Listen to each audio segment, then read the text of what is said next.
agradecendo a Ele por mais um ano que Ele tem dado a esta igreja, uma igreja militante, uma igreja com uma história verdadeiramente de grande relevância.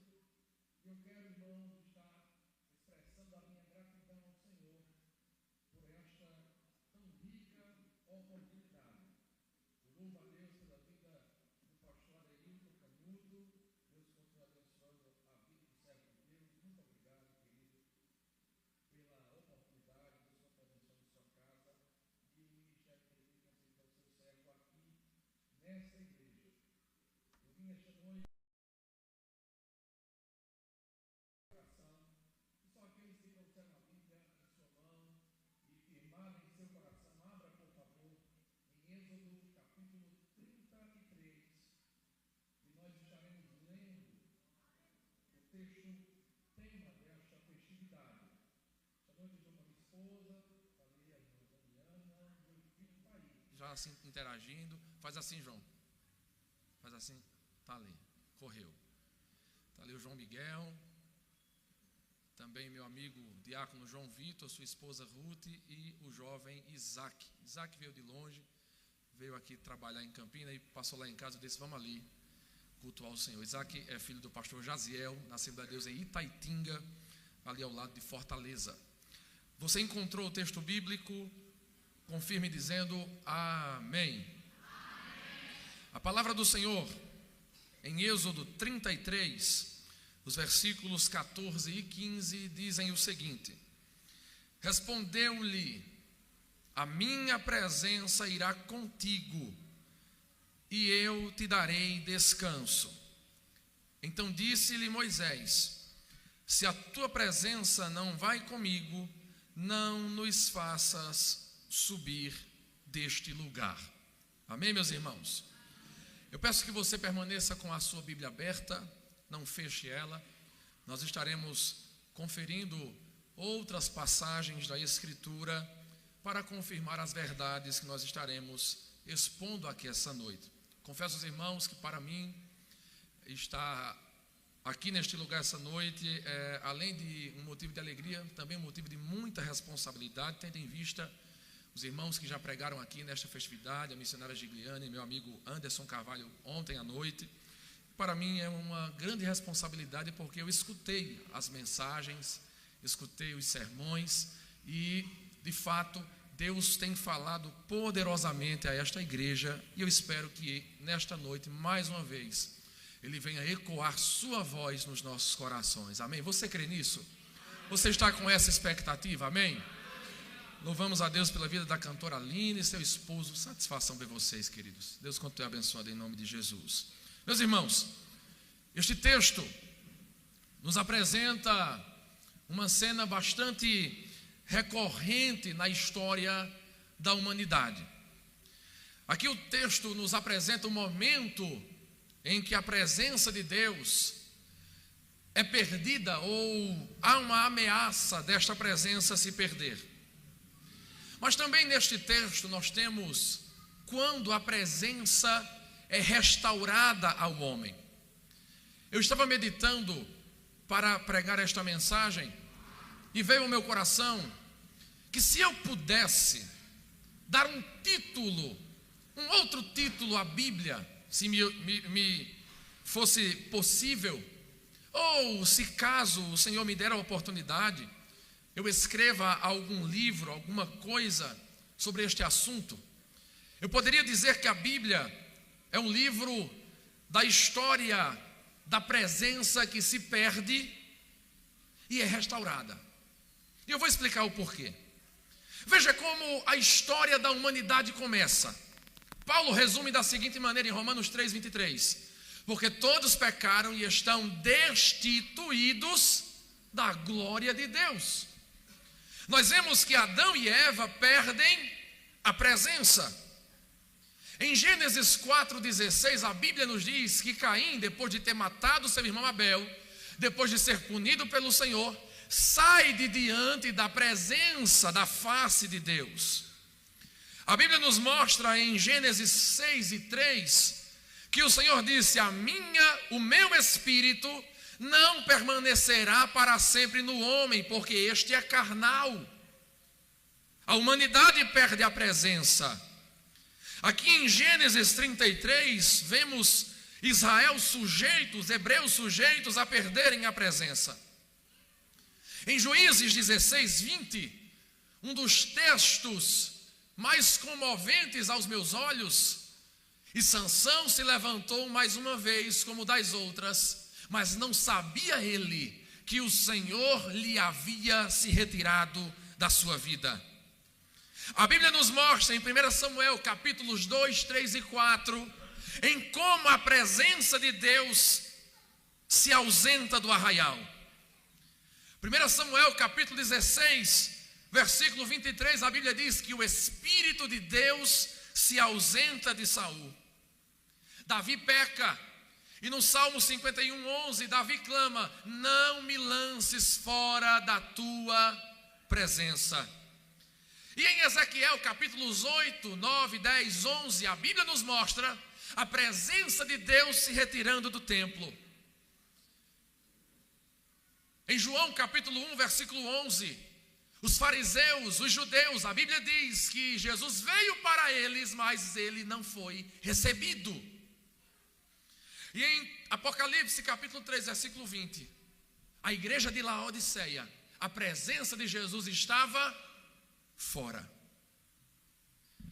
Deus deixa o seu povo. E aqui, nós vemos que Deus deixa o seu povo, não por capricho, porque Deus, irmãos, não é um menino birrento. Deus não deixa o seu povo simplesmente por maldade, ou por uma punição autoritária. Deus deixa o seu povo porque existem coisas que afastam Deus. Existem coisas que o repudiam. Existem coisas que lançam Deus para fora. E nesta ocasião, queridos, neste meu sermão, eu desejo falar sobre a presença perdida de Deus. Você pode repetir comigo, por favor? A presença perdida de Deus. Mas para entendermos este texto, este tema, nós precisamos entender primeiro o que é a presença. O que é esta presença? Eu sei que nós, como pentecostais que somos, costumamos definir de maneira prática. De maneira prática. Se eu cedesse o microfone esta noite para os irmãos, do púlpito à porta, e perguntasse para você, o que é a presença? Muitos aqui responderiam, não, a presença é quando eu chego no culto, e eu sinto aquele arrepio maravilhoso. Eu sinto uma alegria que eu não sentia no mundo. A presença é quando Deus começa a operar no meio da igreja. É quando Jesus começa a batizar com o Espírito Santo. Quando pessoas começam a ser curadas. Quando almas se rendem. Todas essas definições estão corretas. Porque quando Deus está presente, primeiro, percebemos. Você sente isso.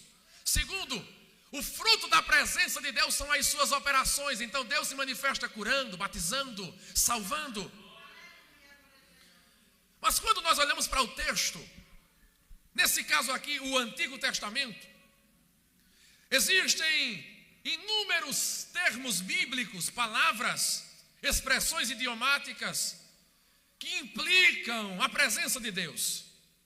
Mas o termo central, me permita por favor, não sei se você conhece o meu ministério de pregação, mas normalmente eu costumo levar a igreja a uma reflexão, levar você para entrar no texto, e assim nós mergulhando no texto, a fé é gerada dentro de nós pela palavra, e a Bíblia diz que Deus opera em relação ou em reação à nossa fé. Mas para a nossa fé ser despertada, precisamos entender o texto. A Bíblia diz que a fé vem pelo ouvir e ouvir a palavra. Então, há uma palavra, um termo no hebraico que é pani. E este termo ocorre mais de 2000 vezes no Antigo Testamento. E está traduzido aqui em Êxodo 33, 14, como presença. Mas esta palavra significa rosto, rosto mesmo de maneira anatômica. E esta palavra, com este sentido de rosto, tem um significado especial. Porque assim como nós, tanto biblicamente falando, como no nosso contexto cotidiano, quando nós vamos falar que tivemos uma decepção, o que é que nós dizemos? Eu estou de coração? Isso implica o quê? Que é só o seu coração que está triste? Não. As suas emoções estão abaladas. Então, esta é uma expressão que utiliza-se de um órgão para descrever todo um estado. Assim, no hebraico, a expressão rosto, face, não implica apenas isso aqui que você está vendo, essa máscara de carne, de pele que você está vendo. Não. Rosto implica a presença, rosto implica relacionamento, rosto implica encontro real ou recusa ao encontro. Então, todos os relacionamentos fundamentais entre Deus e o homem são representados por esta palavra, pani, e as suas expressões associadas. Então nós podemos afirmar que a presença de Deus se trata da sua companhia relacional. A presença é Deus se relacionando com o homem. Por exemplo, quando nós afirmamos que o homem, sendo expulso do jardim, foi destituído, foi separado da presença de Deus, nós estamos dizendo que o seu relacionamento com Deus foi corrompido. Nós estamos dizendo que o relacionamento com Deus foi quebrado.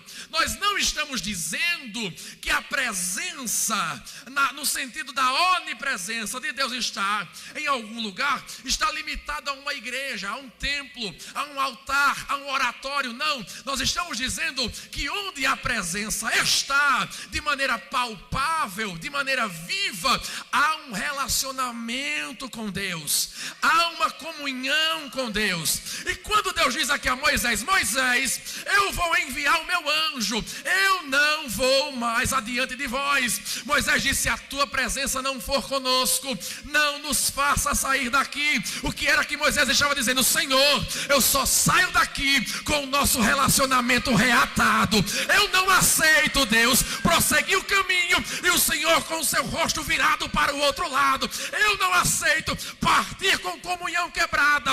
Não aceito ir embora sem um relacionamento teu com o teu povo, o povo que tu resgatou, o povo que tu tirou do Egito.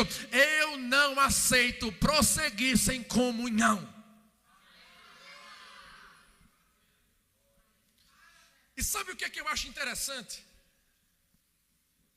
É que este entendimento de presença não é estar, ou não significa estar no mesmo ambiente em que Deus está. Eu vou dizer uma verdade aqui que talvez exploda na sua mente. Mas quando nós paramos para estudar a doutrina da onipresença de Deus, o prefixo oni ou omni significa totalidade. Quando dizemos que Deus é onipotente, omnipotentia, totalidade de poder, Ele é todo poderoso. Quando dizemos que Ele é onisciente, omniscientia, Ele tem todo o conhecimento. E omnipresentia, tudo isso vem do latim, significa presença em sua totalidade. Deus está presente em todos os lugares. O salmista disse: se eu subir ao mais alto, ali tu estás. Se no abismo, ou em algumas traduções, no inferno, eu fizer a minha cama, ali também tu estarás. Então, desfrutar da presença não é estar no mesmo ambiente em que Deus está. Um exemplo claro: todos aqui estão na minha presença, sim ou não? Você está no mesmo ambiente que eu, sim ou não? Mas quantos aqui têm um relacionamento comigo? Apenas a minha esposa, apenas o meu amigo João, a sua esposa Ruth, meu amigo Isaac. Eles têm relacionamento fraterno comigo. Minha esposa, relacionamento marital. Mas nenhum dos demais aqui, senhores e senhoras, com todo respeito, com todo carinho, tem um relacionamento comigo. Mas vejam, vocês estão na minha presença. Onde eu quero chegar? O fato de você todos os domingos dizer assim: eu vou na igreja agradecer, não quer dizer que você anda com a presença.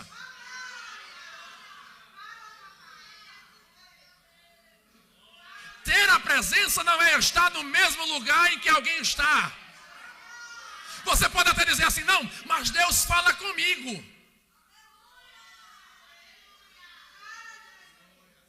Eu sinto Ele, eu ouço a voz dEle.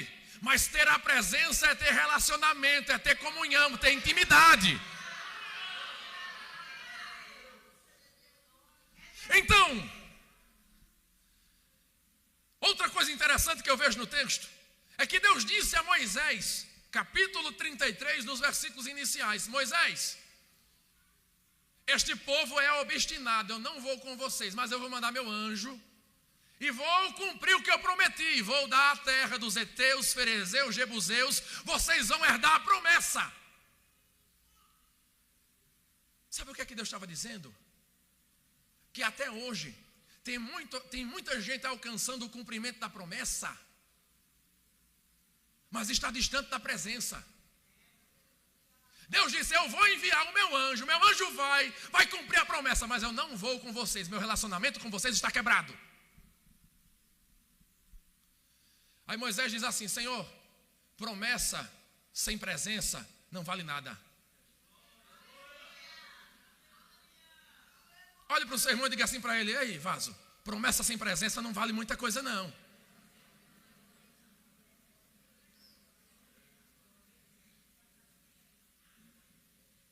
Deus te prometeu um cargo, Deus te prometeu uma formação, Deus até pode ter te prometido um ministério. Aí você chegou lá, viu que é cumprimento da presença de Deus, acha que Deus está em comunhão contigo. Ei, cumprimento de promessa não quer dizer permanência de presença.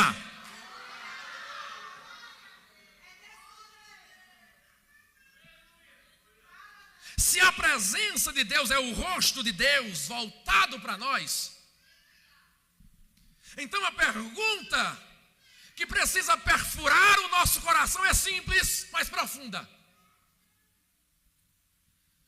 para onde o nosso rosto está voltado? Relacionamento, queridos, exige reciprocidade. E Deus, apesar de envolver-nos com sua graça, Deus não força a comunhão. Deus se revela, se apresenta, age com graça, com cordas de amor nos atrai, mas não força. Ele chama, ele se aproxima, ele adverte. Mas é possível estar cercado de coisas santas e ainda assim viver com o rosto voltado para o outro lado. É como um pai certa vez se queixou que passava horas sentado no sofá da sala, a sua voz ecoando dentro de casa, chamando o seu filho que estava no quarto com a porta trancada, acessando a internet. Ele dizia: meu filho está no mesmo ambiente que eu. Ele ouve minha voz, mas não desfruta da minha presença. Não desfruta de comunhão comigo. Meu filho mora comigo, mas eu não convivo com ele. Ele até ouve no sentido auditivo mesmo, não no sentido de dar atenção. Ele ouve a minha voz, mas ele não conhece o meu coração. E muitos de nós, irmãos, vivemos exatamente assim. Deus está na casa, estamos na mesma casa que Ele, mas nós não estamos com Ele. Há som, mas não há comunhão. Há proximidade, mas não há presença.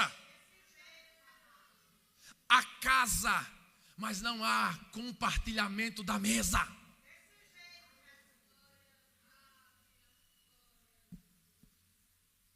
Assim, irmãos, é quando nós temos a nossa comunhão rompida com o rosto de Deus, com a sua presença. Mas veja, tendo nós entendido o que é a presença, essa comunhão,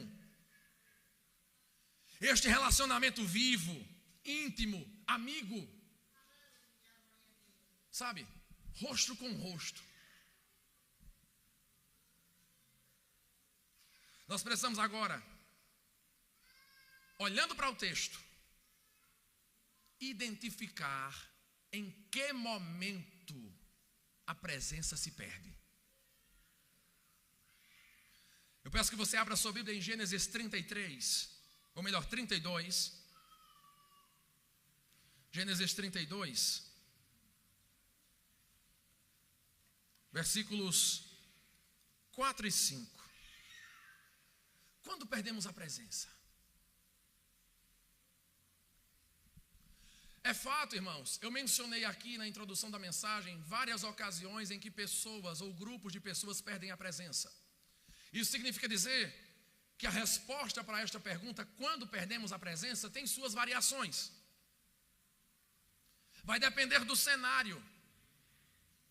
Mas diante do que temos em nossa mão, diante deste texto bíblico, eu posso afirmar com certeza, sem equívoco interpretativo nenhum, que nós perdemos a presença quando nós passamos a criar um Deus conforme a nossa imaginação. Olha o texto. Nós vemos que quando o povo cansa de esperar Moisés e constrangem Arão para fundirem um ídolo, e isso se concretiza, a resposta do povo foi a seguinte: e ele os tomou nas suas mãos, trabalhou com o ouro, com um buril, e fez dele um bezerro de fundição. Então disseram, olha só, eu consultei várias traduções e 8 delas dizem o seguinte: este é o teu Deus, ó Israel, que te tirou da terra do Egito. Preste atenção, olha um detalhe no texto. E Arão, vendo isto, edificou um altar diante dele, e apregoou Arão e disse: amanhã será festa ao? Será festa ao? Olhe para a sua Bíblia. A palavra Senhor aí está com todas as letras em maiúsculo, sim ou não? Sim ou não? Isso tem um significado, isso não está à toa. Nas nossas Bíblias, no Antigo Testamento, quando a palavra Senhor está com todas as suas letras em maiúsculo, isso implica dizer que ali no texto hebraico original está o nome de Deus. Yahvé, ou em algumas traduções nossas, Javé ou Jeová. O que isso implica, mano? Qual é a importância disso? Que quando eles criam este ídolo, este bezerro, Arão disse: este é o teu Deus que te tirou da terra do Egito. Aí Arão depois proclama e diz: amanhã será festa ao Senhor, será festa a Jeová, será festa a Yahvé. Arão estava dizendo: olha, este é Yahvé. E foi aqui que eles perderam a presença. Eles estavam acostumados com o mundo.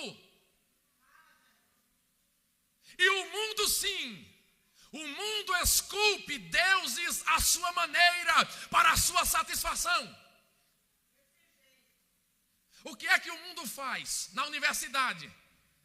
Seu professor de história, seu professor de bioquímica, seu professor, o Deus que eu creio, é engraçado demais. É muito engraçado, irmãos. Esse povo que não lê Bíblia, que não tem o Espírito Santo para interpretar a Bíblia, quer ensinar a Bíblia ao crente na universidade. O Deus que eu creio é amor. Chega, puxa o R. Amor. Como se estivesse falando hebraico, aquela coisa bem gutural.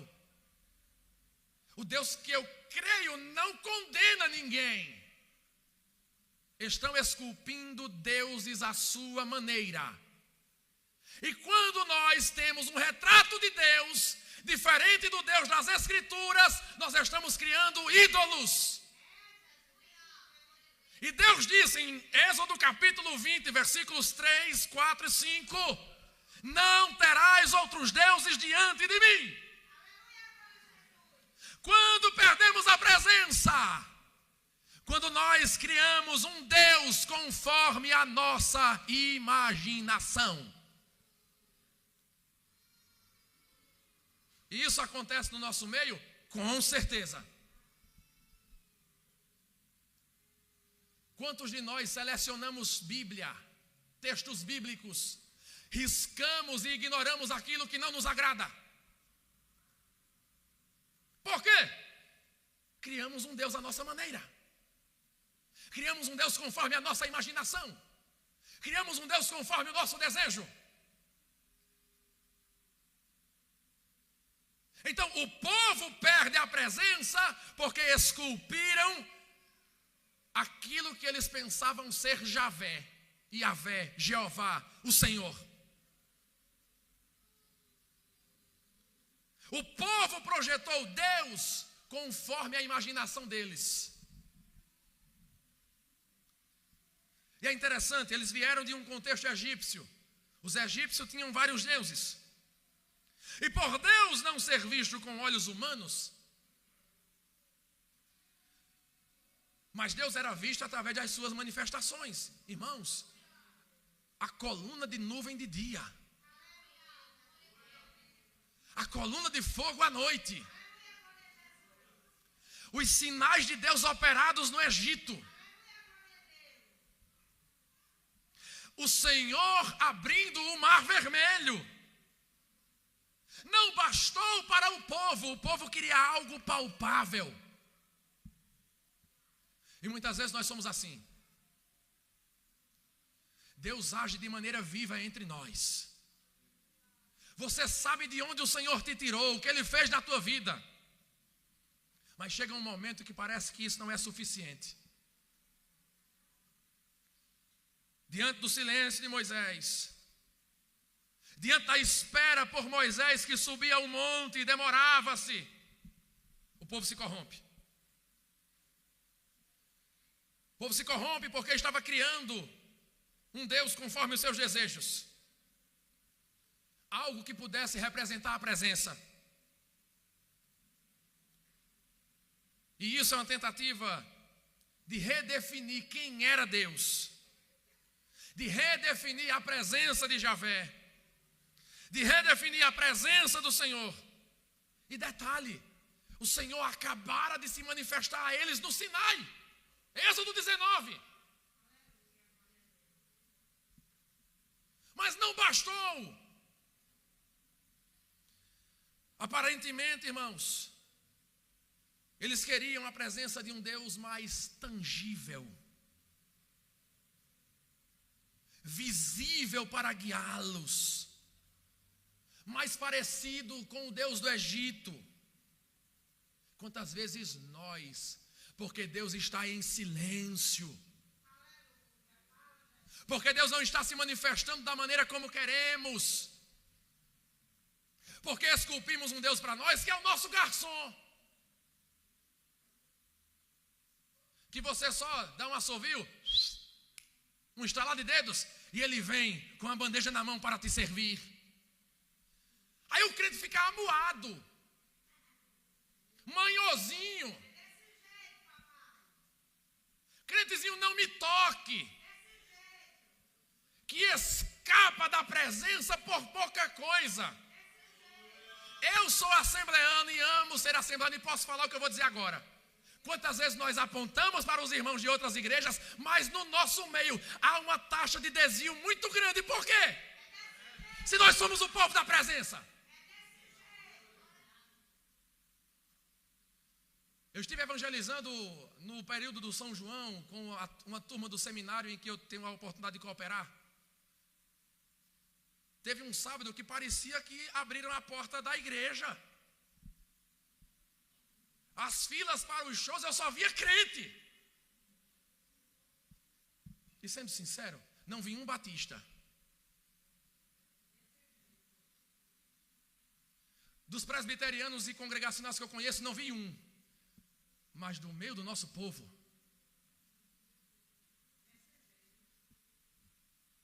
Por que isso acontece? Porque muitas vezes nós estamos esculpindo Deus conforme a nossa maneira. Aí quando esse Deus conforme a nossa maneira não se manifesta, há desagrado, há entristecimento. As pessoas se desviam da fé porque o Deus que elas pensavam servir não apareceu quando elas queriam. Aí se você veio aqui essa noite dizendo: Senhor, esta é a minha última noite, este é o meu último congresso, eu vou cair fora. Deus está falando com você, dizendo que você precisa de uma experiência real, com a verdadeira presença dEle, com um relacionamento vivo, com uma comunhão intensa com Ele. Aleluia!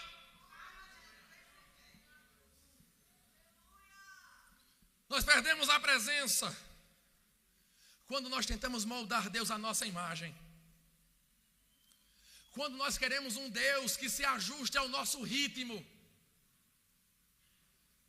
O que não faltam por aí são seitas que redefinem Deus conforme a sua maneira. Tem uma seita por aí que o Deus deles aceita poligamia.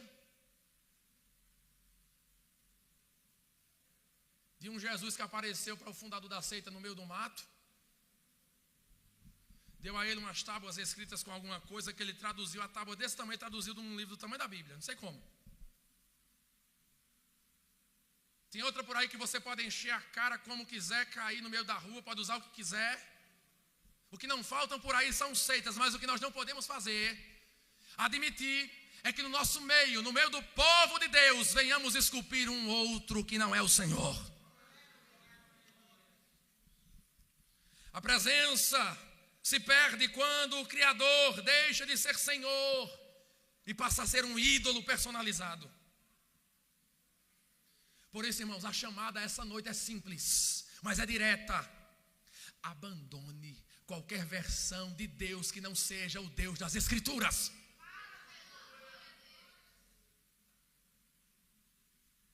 O único Deus verdadeiro é o Deus da Bíblia Sagrada. O único Deus real é o Deus apresentado de Gênesis a Apocalipse.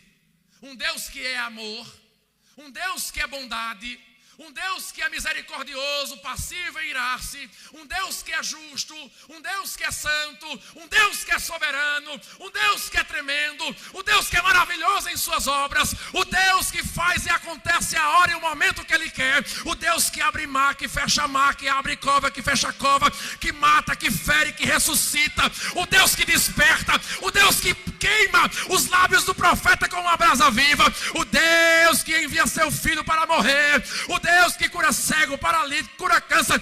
Este é o Deus verdadeiro. E se você serve a Ele, levante a sua mão comigo essa noite. Exalte a Ele por alguns instantes, porque Ele está presente nesse lugar.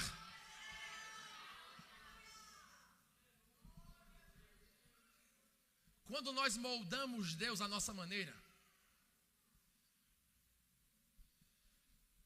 é mais ou menos como uma motorista de aplicativo que certa vez eu peguei.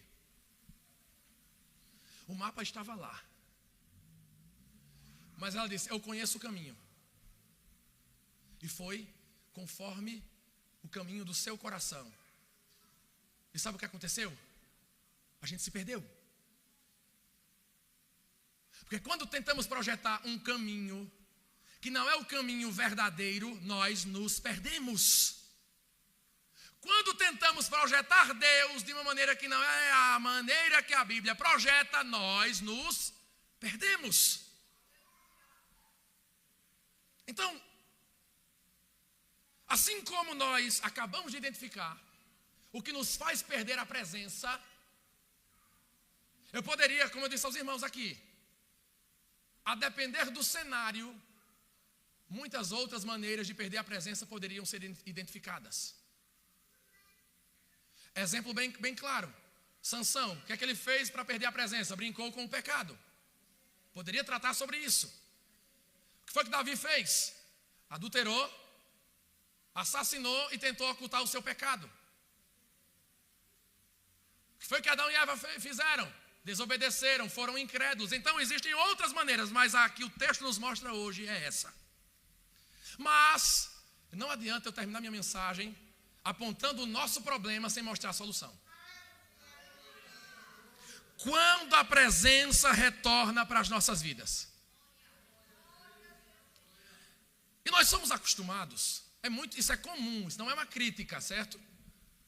Nós somos muito acostumados a um tipo de abordagem onde tudo é muito simples. Para ser bem claro, em poucas palavras, nós somos acostumados com receita de bolo.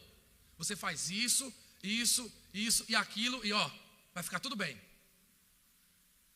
Só que o que as Escrituras nos mostram aqui, em Êxodo 33, é algo além de literal, foi de fato Moisés quem rogou a Deus pelo povo, mas ao mesmo tempo há algo tipológico e profético aqui. Nós vamos entender qual o ensinamento do Espírito Santo neste texto. Quando a presença de Deus retorna para as nossas vidas. A Bíblia diz que Moisés subiu ao monte. E Moisés se utilizou de algumas palavras para defender o povo, dizendo: Senhor, tu dissestes que vai riscar do teu livro aquele que pecar contra ti, mas eu te peço, risca o meu nome. Mas não risca o nome do povo. Tu dissestes que consumiria o povo e faria de mim uma grande nação. Me consome no lugar do povo. Mas cumpre tua promessa. Quando a presença retorna para as nossas vidas. Aleluia. E o retrato deste texto é o seguinte: quando alguém se coloca como nosso substituto. Assim como o povo pecou e a presença de Deus saiu do meio do povo, a Bíblia diz: todos pecaram e destituídos estão da glória de Deus. Do mesmo modo que a presença de Deus se afastou do povo, o povo a quem Deus escolheu, a presença se afasta de nós quando nós pecamos. Mas do mesmo modo, irmãos, que Moisés se colocou como substituto do povo, dizendo: risca o meu nome do teu livro, mas não risca o nome deste povo. Estando disposto a sofrer o dano da perdição, para que o povo fosse favorecido. Aleluia. Isaías 53 diz que ele foi riscado dentre os homens. Jesus se coloca como nosso substituto. Aleluia. Ele é o nosso Moisés. Ele é o nosso libertador. E o evangelista Mateus, ao escrever o seu livro, parece que ele tenta espelhar no evangelho aquilo que nós temos no Êxodo. Por exemplo, Êxodo capítulo 1, o nascimento de Moisés. Mateus capítulo 1, o nascimento de Jesus. Êxodo capítulo 1, ainda finalizando o capítulo 1, iniciando o capítulo 2, a matança dos inocentes. Mateus capítulo 2, a matança dos inocentes. Aí nós vemos em Êxodo capítulo 3, Moisés 40 anos no deserto. A Bíblia mostra Mateus capítulo 4, Jesus 40 dias no deserto. Meus irmãos, a Bíblia mostra em Êxodo 19, Moisés subindo ao monte para descer com as tábuas da lei. A Bíblia fala em Mateus 5, 6 e 7, Jesus sobe ao monte e mostra à humanidade a nova lei. Ei, Moisés disse isso, eu porém vos digo. Ele desce do monte com a nova lei, a lei do sermão da montanha. A Bíblia também mostra que Moisés sobe no monte, traz consigo a lei, traz consigo a aliança baseada em sangue de animais. Jesus sobe ao monte chamado Gólgota, estabelece a nova aliança com seu sangue derramado no Calvário para a nossa redenção, para a nossa restauração. Ele é o nosso Moisés, ele é o nosso substituto, ele é o nosso nosso restaurador, Ele é o nosso transformador. Levanta a sua mão, por favor. Por alguns instantes, abra a sua boca. Abra a sua boca. Você que não deu glória hoje, abra a sua boca para glorificar. Eu vou parar aqui por alguns instantes. Eu preciso adorar.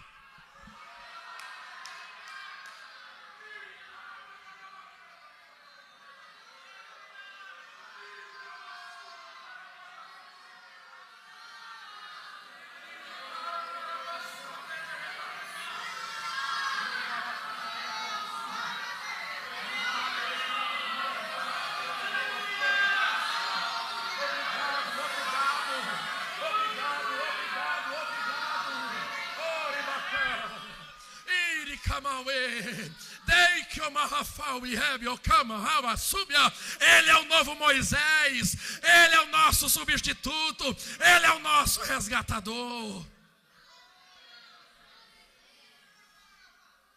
Jesus se coloca como nosso substituto, levando o nosso castigo, sofrendo as nossas transgressões, como disse o profeta Isaías em Isaías 53, 4, 5, e Paulo afirma categoricamente: aquele que não tinha pecado, Deus o fez pecado por nós, assim como o povo foi aceito por causa de Moisés. Oh, meus irmãos, a Bíblia diz em Êxodo 17, 33, 17, e Deus achou graça aos olhos de Moisés. Nós somos aceitos por Deus, porque Deus se agraciou de Jesus Cristo.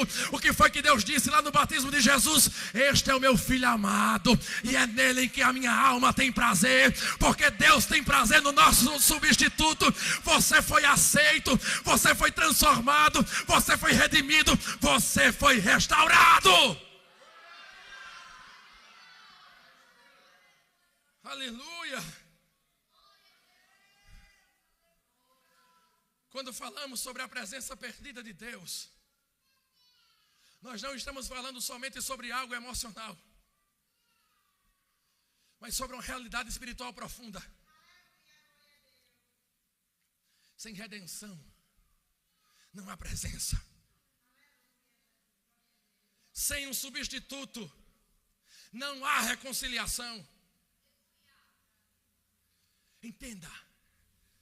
O povo de Israel e você não podia simplesmente melhorar. Não podia simplesmente tentar de novo. Não podia simplesmente dar o seu melhor para que Deus se voltasse ou voltasse para o meio deles. O problema deles não era falta de disciplina. Disciplina no sentido de exercício, de obediência. O problema deles era culpa. O problema deles não era comportamento, era condenação. E é aqui que a palavra de Deus nos chama a responsabilidade hoje. Muitos cristãos vivem tentando sentir de novo, voltar ao primeiro amor, experimentar a presença, mas continuam ignorando a base dessa restauração, que é aceitar o substituto. O que é que o povo fez quando Moisés entrou na tenda? O povo olha para Moisés, que está de costas, e o povo aceita, o povo se prostra, reconhecendo que em Moisés eles estavam representados.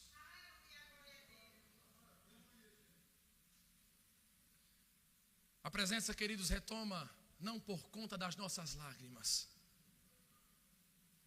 mas por causa do sangue derramado no Calvário. A presença volta não por causa da nossa força, mas por causa da sua graça. Confiar no sacrifício de Cristo como o único fundamento de restauração entre nós e Deus é a única solução para as nossas vidas. Eu quero aplicar essa noite. Se a presença de Deus parece distante de você, volte-se à cruz. Aleluia.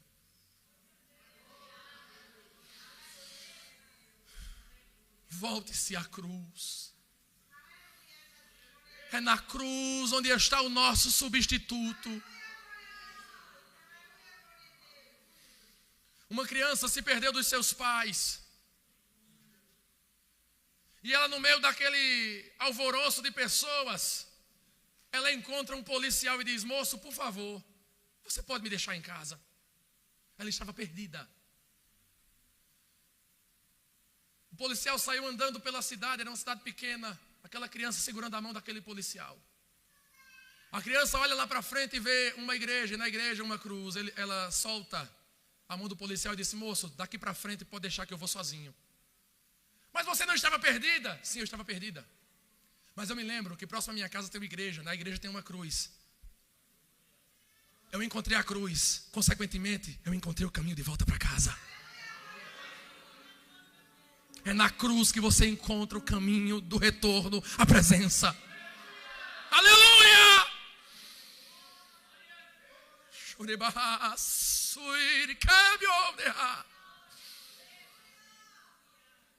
Reconheça seu pecado hoje. Abandone o pecado. Abrace o substituto que é Cristo. E você verá a presença voltar mais uma vez.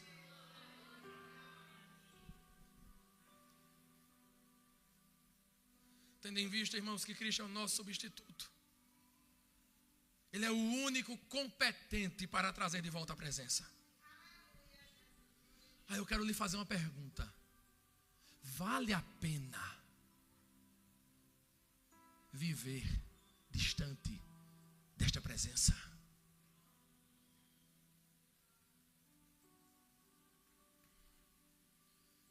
E que tal?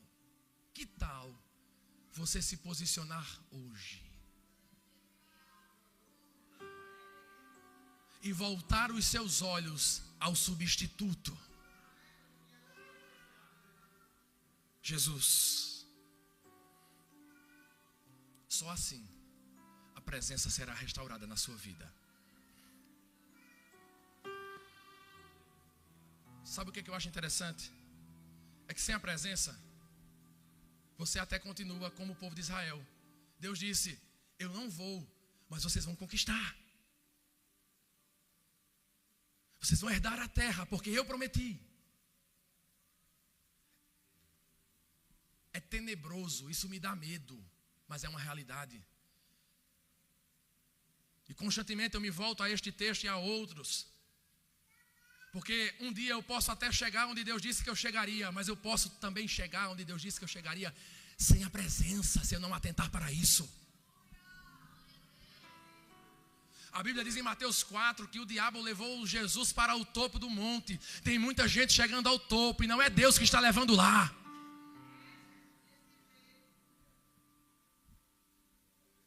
Ah, mas Deus está me aprovando. Olha o que Ele está fazendo. Deus não aprova você, Ele aprova a sua palavra. Então hoje, eu quero convidar você a um retorno à presença.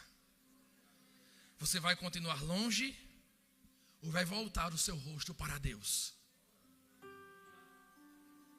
Você vai continuar andando sozinho ou vai convidar o substituto para andar contigo lado a lado? Se a sua resposta é voltar-se ao substituto, a resposta de Deus para você é esta: a minha presença irá contigo para te fazer descansar.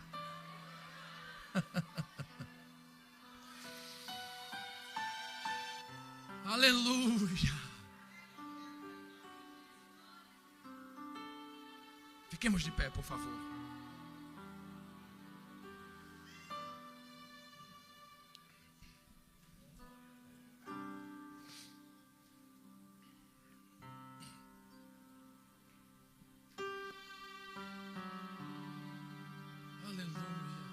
Aline, por gentileza.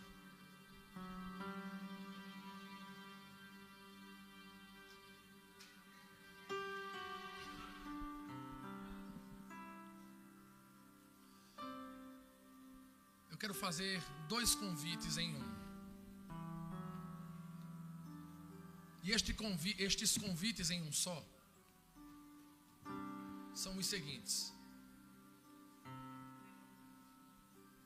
Nós temos aqui um púlpito, mas a partir de agora ele se transforma em um altar. Altar é lugar de oferta. Então, se você que está distante deseja ofertar a sua vida diante do Senhor, para ser reconciliado com Ele, este é o momento. Você que está afastado e deseja voltar, este é o momento, esta é a hora. Mas também, eu disse que faria 2 convites em um. O segundo convite é para todos os crentes que entendem que precisam se aprofundarem na busca, na proximidade, na comunhão da presença. Venha rápido, por favor, eu quero orar por você. Quanto mais rápido você vem, mais rápido eu oro, mais rápido eu termino. Venha, em nome de Jesus. O convite está aberto.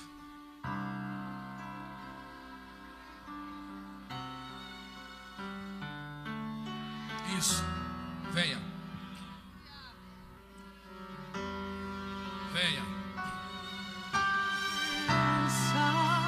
Isso, pode vir. Venha, jovens, venha, mães. Esse é um desafio de fé, venha. Você que entende que precisa se aprofundar mais, venha. Ah, Emanuel, eu quero ser batizado com o Espírito Santo, eu tenho buscado a presença. Venha também, eu quero orar por você. Eu quero orar pela sua vida, eu quero orar para Jesus lhe batizar com o Espírito Santo. É a tua presença. Isso. É a tua presença. Venha, o Senhor te chama. Que me faz descer. Isso, uma criança está vindo. Que me faz. A criança está aceitando Jesus, glória a Deus. Eu aceitei Jesus com 8 anos de idade, mesmo já frequentando a igreja. Eu entendi que precisava da presença. Venha, venha, venha, venha rápido. Eu quero orar por você. Você que entende que precisa se aprofundar na comunhão com a presença, o Senhor te convida, vem. A palavra que o Senhor me traz agora é exatamente essa. O Senhor está consertando. Eu não entendo porque Ele está dizendo assim. Talvez Ele esteja falando dessa maneira porque foi a expressão que alguém usou. O Senhor está consertando a tua coluna vertebral hoje. Tua voz, Senhor. O Senhor está consertando. Ele sabe a maneira que Ele fala. Tua voz, Senhor. O Senhor está consertando a tua coluna vertebral. Sobre as águas. Todas as pessoas que vieram aqui com algum problema na coluna, é para você essa oração também. Alma inquieta que não consegue descansar. Oh. Adore ao Senhor. Tua voz, Senhor, faz surgir o universo. Tua voz, Senhor, é cheia de majestade. Ela aponta a direção, dissipa toda a confusão e traz luz à escuridão. Eu preciso calar todas as vozes, menos a tua. Silenciar todas as vozes, menos a tua. Silencia a voz da incredulidade hoje. A tua.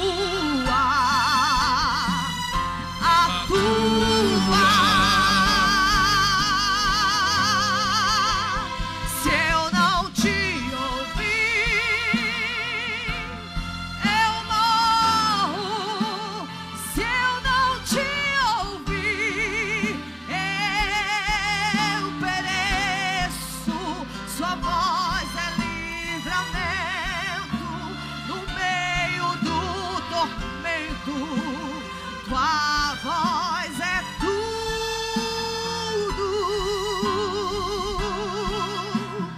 mas eu te ouvi, eu vivo. Se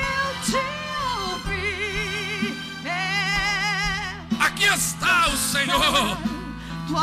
Aqui está o teu substituto. No começo, meio e fim.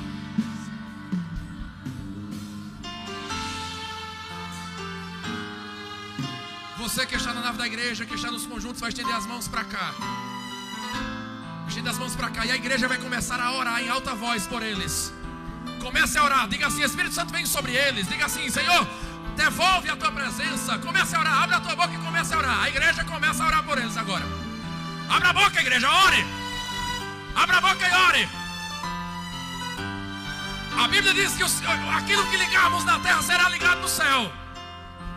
Sejam abençoados agora pela oração da igreja. Oh Deus, aqui está o teu povo, buscando se aprofundar mais em ti, buscando retomar a tua presença. Aqui está a tua noiva, Senhor. Os teus servos estão quebrantados diante de ti, diante do teu altar, Senhor, reconhecendo, Jesus, que tu és o substituto. Agora começa a tocar cada um deles em nome de Jesus. Começa a tocar cada um deles agora em nome de Jesus. Em nome de Jesus. Em nome de Jesus. Agora os irmãos que estão aqui na frente, levantem suas mãos, por favor. Vocês que estão aqui na frente, levantem as mãos.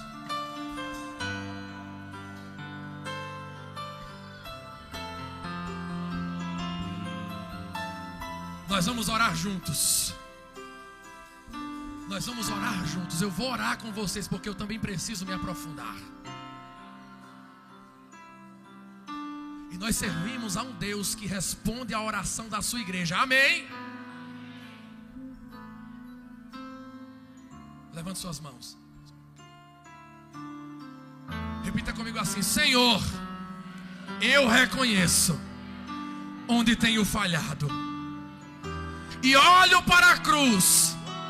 E também reconheço que Jesus é o meu substituto. Diga assim: Senhor, eu reconheço a necessidade da tua presença. Devolve aquela comunhão. Agora mais forte que você puder, diga assim: Espírito Santo, vem sobre mim. Vem sobre mim. Agora. Agora. Receba, receba, receba. Receba.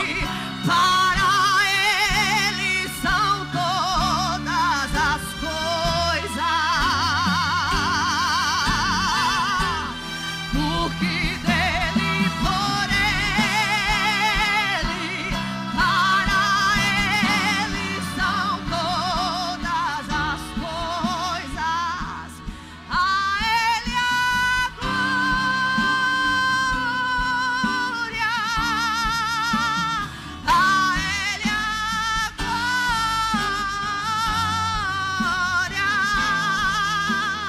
a Ele a glória, pra sempre. Amém.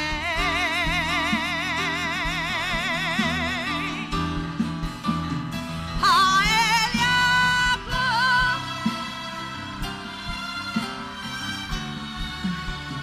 a Ele a glória,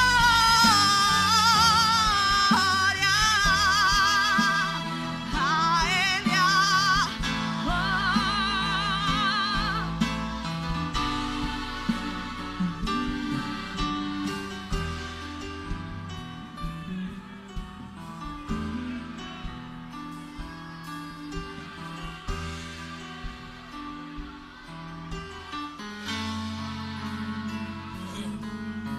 Aí está a unção. Aí está o Senhor. grande. Aleluia. O Senhor é grande. Exalte a Ele. E não existe outro Deus tão grande assim. Aqui está o teu povo, Senhor. Grande. O meu Deus é grande. E não existe outro Deus tão grande assim. Príncipe da faz. Pai da eternidade, lírio dos vales, Ele é a rosa de Saron. Adore o teu Jesus nessa noite, adore a Ele. O sol da justiça. Aleluia, o encerramento do congresso, Deus, Ele vai te abençoar. Abre o teu coração nessa noite, aleluia. Princípio e fim, e tem o universo. Recebe cura nessa noite, aleluia. Na palma Recebe da na tua vida nessa noite, no nome de Jesus. Só cai uma folha da árvore com a sua bênção. Sabe quantos grãos de areia tem no oceano? Põe limite nas águas. Eu te adoro, Jesus. Porque Ele é grande. Ele é grande. É grande. Ele é grande. O Senhor é grande. Adore o leão da tribo de Judá nessa noite. E não existe outro Deus tão grande assim. Grande. Vai adorando, vai liberando a O tua Senhor é grande. O grande. Deus dessa igreja. Não existe outro Deus tão grande assim. Oh, glória. Fez o homem sua imagem e semelhança. Está presente no sorriso da criança. Para a escuridão, Ele é a luz, Ele é a luz, Ele é a luz, Ele é a luz, Ele é Jesus, Ele é Jesus. Grande o Senhor.